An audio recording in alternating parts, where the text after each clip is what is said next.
com frequência cansada, desanimada, sem energia? Tem sentido também que a sua mente não tá mais rendendo a mesma coisa, falta concentração, a memória tá ficando ruim, você vira e mexe e não consegue responder rapidamente às pessoas como você fazia antigamente? Sente que não tem mais a mesma energia de 20, 30 anos atrás? Você precisa fazer esses exames aqui para avaliar coisas essenciais que podem estar acontecendo aí no seu corpo. Essa é uma queixa muito frequente dos nossos pacientes na Clínica Balance e hoje eu vou explicar para vocês quais os principais exames que não podem faltar numa avaliação de uma pessoa que tem cansaço, fadiga crônica. Se você não me conhecia ainda, seja muito bem-vindo ao meu canal. Eu sou a doutora Bruna Scalco, eu sou médica integrativa e aqui no meu canal você aprende a cuidar do seu corpo como um todo e a verdade por trás das doenças. Chega de ficar tratando só com medicação, com remédio de farmácia. Você precisa saber o que está acontecendo no seu corpo e aqui você aprende comigo. Aproveita para já se inscrever aqui no meu canal, ative também o sininho para você receber notificação dos vídeos novos para não perder nada aqui do meu canal. Bom, gente, hoje nós vamos falar então sobre os principais exames que uma pessoa que tem cansaço crônico, fadiga, deve fazer. E é muita gente sofrendo com isso. Toda semana nós recebemos muitos pacientes com essa queixa. Doutora Bruna, eu não me sinto mais como eu tinha energia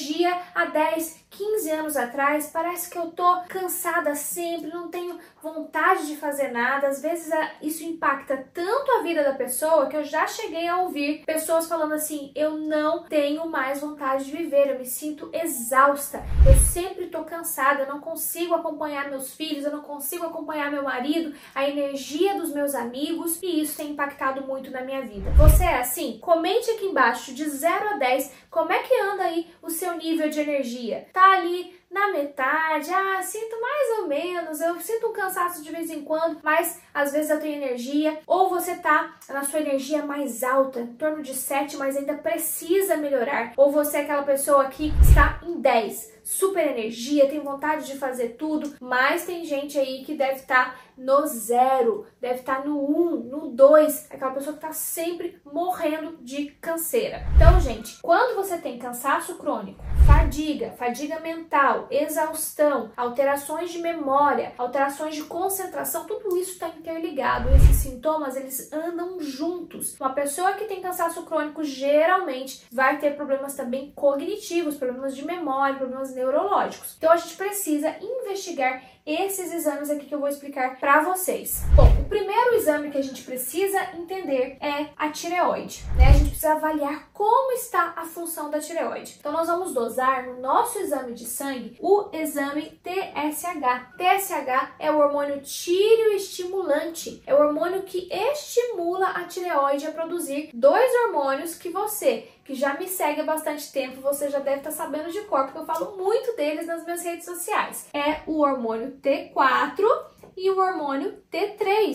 São dois hormônios que fabricam energia no nosso corpo. Se você tem hipotireoidismo, ou seja, a tua tireoide não está produzindo bem esses dois hormônios aqui, você começa a sentir todos os sinais e sintomas de hipotireoidismo, incluindo cansaço, fadiga, falta de energia. Junto com eles ainda vai vir queda de cabelo, vai vir depressão, humor, né? Fica muito lábil, muito deprimido, às vezes você fica muito triste, choroso. Você pode também ter sensibilidade ao frio, hipersensibilidade ao frio, mãos, pés frias. Você pode também ter pele ressecada, a pele muito seca pode demonstrar que você está com hipotireoidismo também, o intestino preso, tudo fica lento no seu corpo. Mas um dos principais sintomas que as pessoas se queixam é o cansaço crônico, a fadiga. Então a gente precisa dosar esses três hormônios aqui no nosso exame de sangue. É só pedir assim mesmo, tá? O teu médico vai pedir assim: TSH,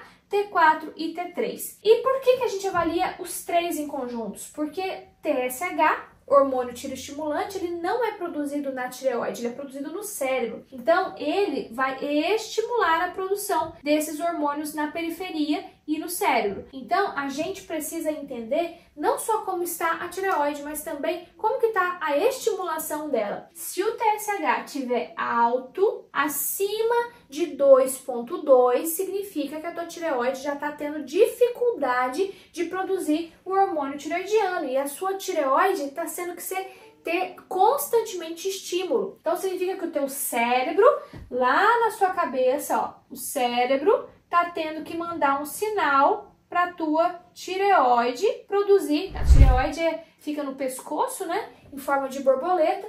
Então o teu cérebro tem que estar constantemente mandando sinal e daí o TSH sobe. Então a gente tem aí acima de 2.2, você já tem que ficar alerta. Geralmente quem tá com hipotireoidismo tá com TSH de 4, 5, 6, né? Mas 2.2 você já tem que estar alerta. Nisso, junto vai vir o T4 e o T3 baixos. Geralmente o T3 abaixo de 1, o T4 abaixo de 1.7, né? A gente já tem que ficar alerta. Então, se você tem esses sintomas, hipotireoidismo é o primeiro exame que você deve dosar. Segundo exame, ferritina. A ferritina é o estoque de ferro no nosso corpo. Doutora Bruna, mas por que a senhora não dosa o ferro diretamente? Porque o ferro na corrente sanguínea, o ferro livre, ele não nos demonstra tanta coisa. O ferro livre é uma demonstração muito sutil do que está dentro da célula, porque o ferro, na verdade, ele está no intracelular. Então, a gente tem as células, a gente tem aqui a corrente sanguínea, né? Passando aqui o sangue, né? Dentro do vaso, ó. Aqui dentro, a gente vai estar vendo o ferro livre, as moléculazinhas de ferro, mas o ferro verdadeiro, ele tá aqui dentro da célula. Então, a gente, quando dosa no sangue, a gente não vê muito bem como que tá realmente o ferro dentro da célula. Então, a gente precisa dosar a ferritina, que é o estoque de ferro. Como que está sendo guardado? Quando a gente sabe o quanto de ferro a gente tem guardado, a gente automaticamente sabe quanto de ferro tem na corrente sanguínea. A gente tem uma noção melhor disso. A ferritina, ela deve estar maior do que 90. Ela deve estar entre 90 e 150, porque uma ferritina também muito alta não é legal, tá? O ideal é ter uma ferritina equilibrada, porque ferritina muito alta significa que você pode também estar inflamado, porque ferritina é uma proteína que segura o ferro, armazena o ferro. Se tiver essa proteína muito elevada, pode ser uma inflamação crônica, pode ser um problema de fígado, então atenção a isso também. Ferritina, eu já tive pacientes com 10, 15, 20 de ferritina e os sintomas são muito clássicos. A primeira queixa é o cansaço, a fadiga, a exaustão, falta de energia, a queda de cabelo também vem junto. E, gente, além disso, isso aqui tá tão interligado que a pessoa pode ter isso aqui alterado e também pode ter tireoide alterada. Por quê? A conversão do hormônio T4 em T3, tá? Pra gente poder usar o T4, que é o hormônio da tireoide, a gente precisa converter ele em T3, que é o hormônio ativo. É o T3 que vai fazer ação dentro das nossas células, fazendo com que as células produzam energia, tá? Esse hormônio aqui. Só que para fazer essa conversão aqui no hormônio ativo, a gente precisa que a D1 e a D2, que são as desiodases, que são enzimas conversoras de T4 em T3, estejam funcionando. Para essas D1 e D2 funcionar, sabe o que precisa? Ferro. Então, a gente tem que estar com a ferritina também normal para esse sistema aqui da tireoide também funcionar. Então, vocês vejam como está interligado. Por isso que eu falo sempre no começo do vídeo, que eu explico para vocês como que o corpo funciona como um todo. Não adianta a gente focar só em repor o hormônio tireoidiano e não corrigir a base. O que a gente mais avalia são pacientes que, vindos de outros tratamentos médicos anteriores, que estão com hipotireoidismo, repondo T3, às vezes nem T3, só repondo T4, e na verdade nunca investigaram outras coisas. E às vezes a gente tem um hipotireoidismo por ferritina baixa e a gente precisa investigar isso. Além disso, a gente ainda tem a questão de ferro, zinco, tem o zinco baixo também altera isso aqui, selênio baixo também altera isso, vitamina D baixa também altera isso. Então tá tudo interligado. Então, ferritina maior do que 90. Tá? Se a sua ferritina tá menor do que 90, a gente precisa fazer reposição de ferro. E geralmente entre 10 ali, né, ferritina muito baixa, até 50, geralmente eu indico uma reposição venosa, principalmente se essa pessoa já tem uma recidiva, né, de constantemente estar com ferritina baixa, porque provavelmente a pessoa não consegue absorver por via oral. O ferro oral, da forma que você toma em cápsula, nem todo mundo consegue absorver bem isso, tá? Então as formas que eu mais gosto de repor ferro é a forma venosa e a forma sublingual. Inclusive tem esse suplemento que eu uso, que é o ferro de nanotecnologia em gotas, que bota embaixo da língua, que tem uma ação muito melhor, tá? Tem uma ação que já vai direto para a corrente sanguínea e não passa por todo o sistema de absorção do intestino. Eu posso deixar aqui embaixo para vocês na descrição o link desse suplemento que eu uso. Então, forma venosa e sublingual. E daí você vai acompanhando num próximo exame dali mais ou menos uns 90, 120 dias, fez a reposição, tem que acompanhar de novo como é que tá essa ferritina. A dose, gente, depende muito de como está a tua ferritina no primeiro exame. Se estiver muito baixa, às vezes a gente vai ter que fazer 2, 3, 5 ampolas de por exemplo, Noripurum, ou se você vai poder fazer um Ferinject, por exemplo, que é um ferro venoso com maior absorção, talvez precise de um pouco menos, 2, 3 doses já vai ser suficiente. E se você for fazer, por exemplo, sublingual, daí depende muito também de como tá aqui. Se estiver muito baixa, uma dose vai ter que ser maior no início, tá? Então, o ideal é repetir esse exame dali uns 90 dias. Terceiro exame que você tem que fazer, vitamina D. Gente, vitamina D baixa dá cansaço, da fadiga, da depressão. Inclusive, tem a depressão sazonal de países que enfrentam invernos rigorosos, como países mais nórdicos, né? Países como Alemanha, Rússia, Noruega, Islândia, enfim, são vários países que têm um inverno muito rigoroso. Eles começam a fazer reposição para as pessoas, para a população da vitamina D já no começo do inverno. Começou o inverno, já começa a repor vitamina D, porque a vitamina D baixa dá cansaço, dá depressão. Ela participa de muitas reações no corpo, incluindo a produção de ATP, que é a nossa moeda de energia. Sem ATP, a gente não consegue produzir energia. A vitamina D, ela tem que estar no sangue acima de 50 idealmente, tá? Avaliando aqui pela parte integrativa. Se você for olhar no seu exame de sangue aí, você vai ver que o valor de referência lá tem valores, às vezes, de referência acima de 30 já tá bom, tem alguns valores de referência acima de 20 que tá bom. Esses valores de referência de laboratório, cada um tem o seu, eles pegam uma média dos pacientes dos últimos anos que eles avaliaram, ou uma média populacional, e no meio dessa média tem gente doente. A gente não quer o nosso exame comparado de uma pessoa doente, a gente quer pelos estudos. Então, o ideal acima de 50, pessoas com doenças autoimunes, geralmente a gente avalia uma dosagem maior do que 70. Eu, pra vocês terem uma ideia, a minha tá em torno de 100 e 120, tá? Mas isso é o que eu cuido de mim para pacientes, eu vou seguindo pelos estudos científicos, tá? Insulina. Insulina também é um exame importante, porque ele mostra como você está utilizando a glicose dentro da célula. Se a tua insulina está muito alta, significa que você está tendo resistência insulínica. Inclusive, é interessante até fazer a curva de insulina para você ver como você está utilizando essa insulina quando você entra em contato com a glicose, né? Eles dão ali a glicose para você tomar e você vai ter que ver como é que tá a curva de insulina. A insulina basal, que é essa aqui que eu tô falando para vocês dosarem, ela tem que estar idealmente abaixo de 7. Por quê? Se a insulina estiver alta, significa que o teu pâncreas, que é esse órgão que fica aqui perto do estômago, tá tendo que produzir muita insulina para carregar essa montoeira de carboidrato, essa montoeira de glicose que você tá dando pro teu corpo. Você deve estar com excesso de pães, bolos, massas, açúcares, sucos muito doces de caixinha, refrigerante, tudo que tem muito açúcar, bala, chiclete, doces em geral, chocolate, tudo isso está sobrecarregando o seu corpo e você tá tendo que constantemente produzir insulina e não tá conseguindo usar de tanta insulina que você está produzindo, você não está conseguindo usar isso realmente na célula. Porque o que a insulina faz? Você tem a célula aqui, a glicose que está na corrente sanguínea, né, que você ingeriu na comida, ela precisa entrar dentro da célula. Ela tá lá livre no sangue. Quando você come uma banana, um carboidrato, etc., você precisa levar essa glicose para dentro da célula. Quem leva essa glicose para dentro da célula? É a insulina, através de canais que ela abre ali, ela faz entrar a glicose dentro da célula. Se a tua insulina tá alta, significa que você tá tendo que jogar muitas moléculas de glicose lá para dentro. E chega um ponto que é tanta glicose que você começa a ter resistência insulínica. As tuas células não respondem mais a essa insulina. Você produz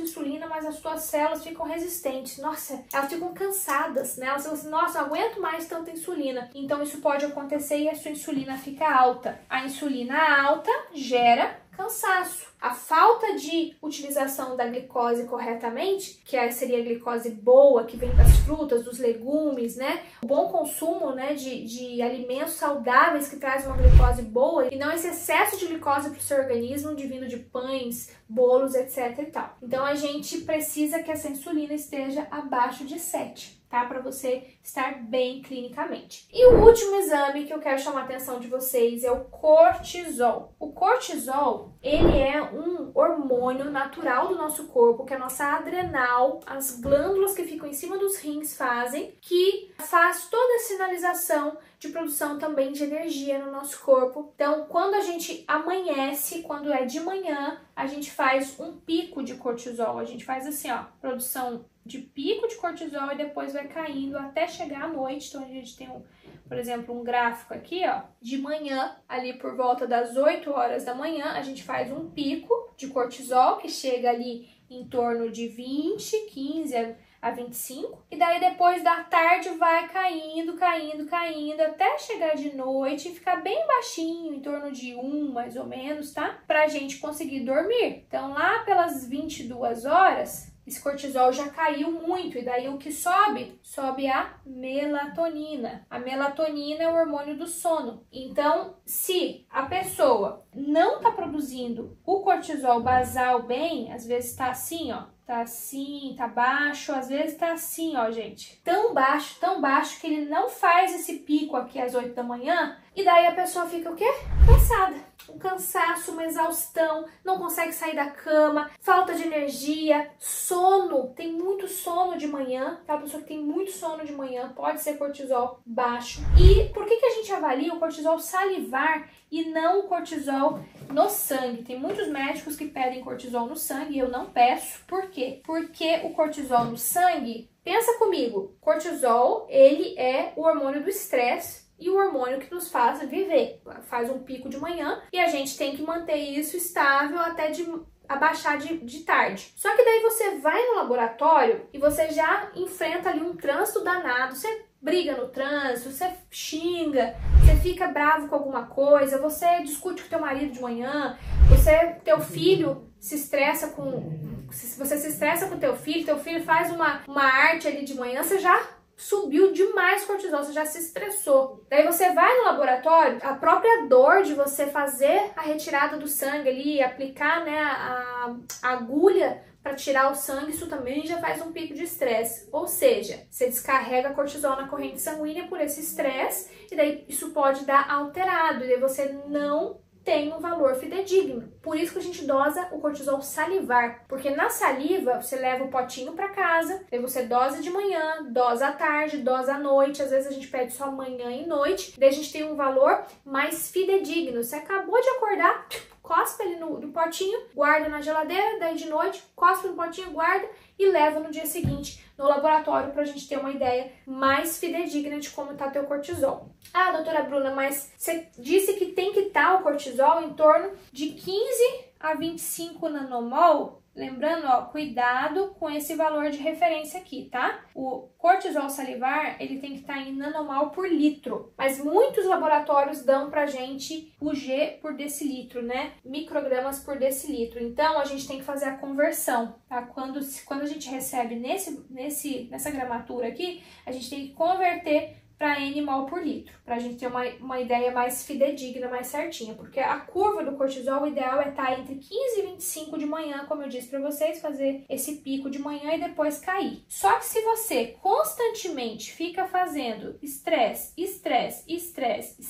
fica fazendo múltiplos picos de cortisol de dia, chega uma hora que a tua adrenal não consegue mais produzir esse cortisol basal aqui. Então, daí a gente entra num estado onde a adrenal está precisando ser tratada. Então isso pode acontecer. Às vezes você está estressado, você está produzindo um monte de cortisol, picos e picos de cortisol o tempo inteiro, mas o teu basal, que é aquele que você precisaria para se sentir bem, com energia, com disposição, não está sendo produzido bem. E aí a gente precisa tratar então a adrenal. Muitas vezes a gente precisa ali fazer estímulo da adrenal, vitaminas para a adrenal produzir cortisol bem. A gente precisa avaliar se de repente precisa da reposição de cortisol biidêntico, daí depende de cada paciente. Mas vou deixar aqui o valor de referência para vocês entre 15 e 25 nmol por litro, tá? Que é o valor normal. Bom, gente, esses aqui são os exames principais.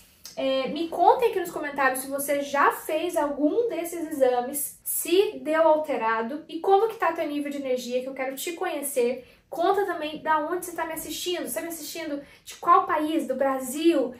De Portugal? Dos Estados Unidos?